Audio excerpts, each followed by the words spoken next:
Today we're making that holiday classic and local favorite Æbleskiver right here on Cooking with Chef Jeff. So every August in our town we hold a Scandinavian Festival where we celebrate the cultures of Denmark, Norway, Sweden, and Finland.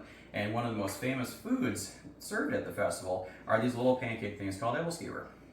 Now, while the ingredients you see in front of me very closely resemble those of buttermilk pancakes, they are made in a far different type of pan. But before we talk about the pan, we gotta make the batter. So in this bowl I have some flour, and to that I'm gonna add some salt, some baking soda, some sugar, and some baking powder. We're gonna go ahead and put that in our flour, and we're gonna stir it together with a whisk. And now that we have our dry ingredients together, we're gonna talk about the wet ingredients. And the first wet ingredient we're gonna deal with are the eggs. Now the biggest difference between buttermilk pancakes and Æbleskiver, besides the shape of course, are we separate the eggs for Æbleskiver. So by separating the eggs and beating the whites outside of the rest of the batter, we're able to add a lot of air to that batter, which makes them really fluffy and easy to pull apart later and stuff all sorts of yummy goodies into. So to do that, I have 3 bowls here. I have a bowl for my yolk, a bowl for my white, and a mixing bowl for the whites once I have them all separated. So I'm gonna go ahead, crack the egg on the counter, and then over my white bowl, I'm gonna go ahead and pour the yolk back and forth into here. And once I'm happy with all the egg whites are out, I'm gonna put my yolk over here. I'm gonna check my egg white, make sure there's no yolk that accidentally got in there, because if any egg yolk gets into the egg white, it won't make that foam and add all that air to the pancakes. And we're gonna put the white into my big mixing bowl. I'm gonna go ahead and repeat that with my other 2 eggs. And we'll go over to the mixer and start beating them up. All right, now, notice I'm doing 1 white at a time in my bowl before I put it in here. That way, if I accidentally have any yolk breakage like I just had here, if I don't catch it in my shell and it gets into here, why waste 3 eggs instead of just having to potentially waste 1 egg? Now, as it is here, I was able to catch it in my shell, so I didn't waste any egg, but just in case it happens, this is a good fail-safe so you don't lose, any eggs. All right, now that we have our whites separated, we're gonna go ahead and put them on our mixer, fitted with a whisk or a whip attachment. And we're gonna first turn it on slow, just to make sure everything starts getting incorporated and it doesn't start flying out of your bowl.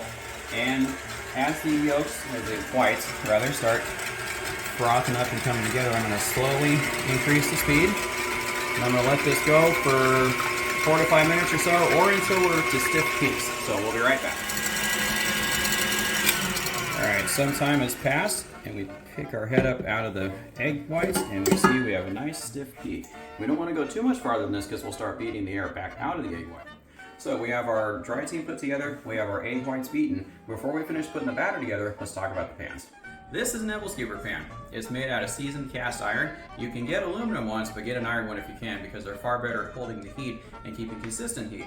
This particular one is a Griswold brand pan, made in the United States, and it is the pan exclusively used by our friends at Faith Lutheran Church, who've been making Æbleskiver at the Junction City Scandinavian Festival since 1961 when the festival was founded.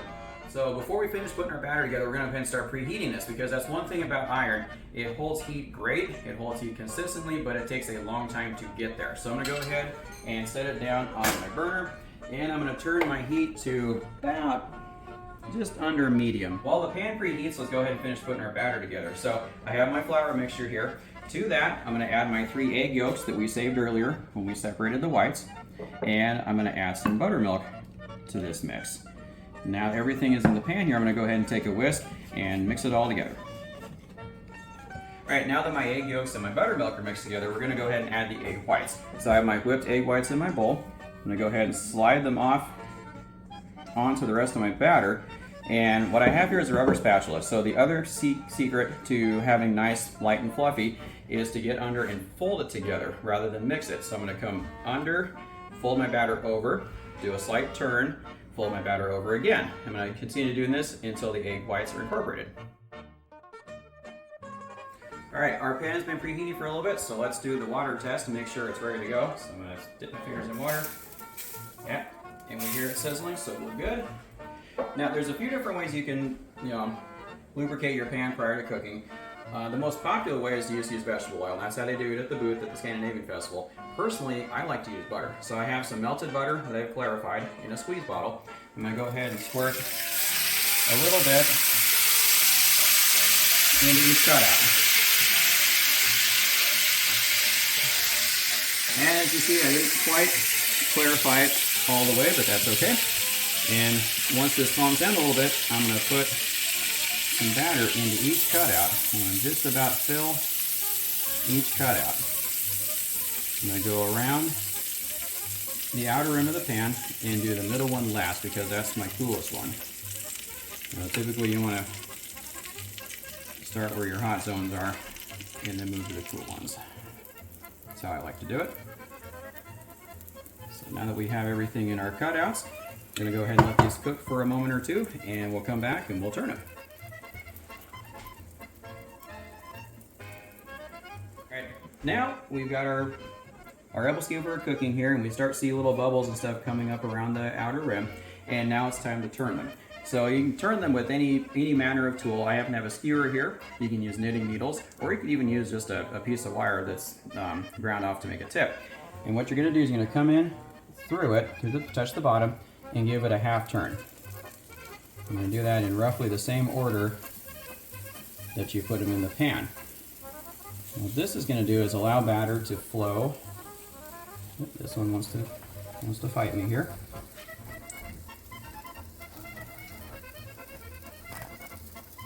There we go. And it's going to allow the batter to level out. So we're going to let this go for another 30 to 40 seconds or so. I'm going to clean my skewer off on a paper towel. And at this point, you kind of finish turning them in the order that they want you to. So for instance, this one's leveled out really nice. So I'm going to come in through the dry side and pick it up and finish turning it over. I'm going to continue doing that as I go around.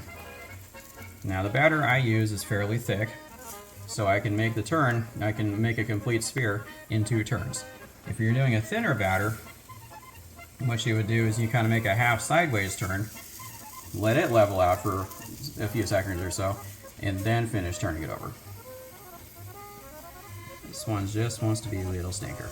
There we go. There. Now we're going to go ahead and let these cook for another 30-40 seconds, minute, and then we'll start rolling them around and cook them until they're done. Alright, these have had a chance to finish cooking on all sides. So what we're going to do is we're going to just kind of roll them around a little bit, and you don't have to poke them anymore. You can just kind of touch your skewer to it and roll it over. And you want to do this, make sure everything cooks evenly. You don't want to burn them. And at this point we can also start testing for doneness. So just like if you're baking a cake, you're going to stick your skewer into the middle and pull it out and see if it comes out clean. Now in this case it's still a little on the wet side, so we're going to let that go for a minute, but that was the last one we put in. Let's come over here to the first one we put in and pull our skewer out, and you see that's pretty good. I think we're about ready to go on these. So what I'm going to do, grab a plate and go ahead. Now you want to poke them, bring them out, and set them down on your dish. I'm starting to smoke a little bit, so I'm going to turn my burner down.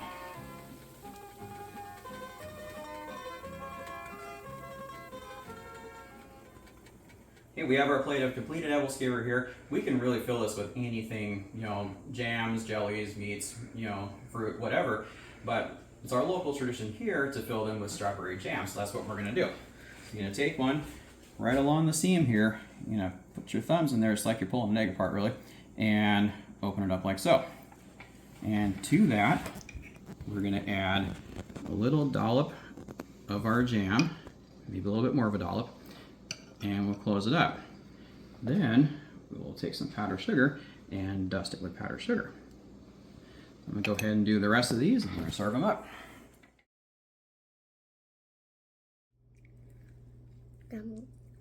Now, they're called Æbleskiver, and that is actually Danish for apple slices. The singular would be Æbleskiv, but really who eats just one. And they're called Æbleskiver because back in the day, they used to put sliced apples in the pancakes as they cooked them.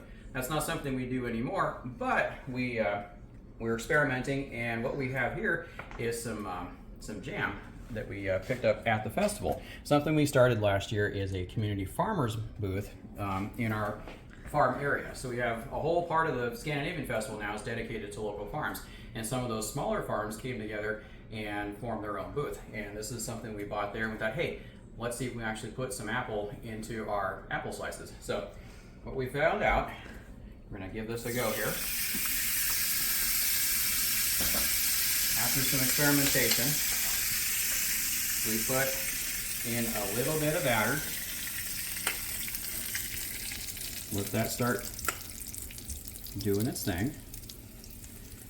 And we're going to take our Fireball apple jam here, put a little bit of that on top of our batter.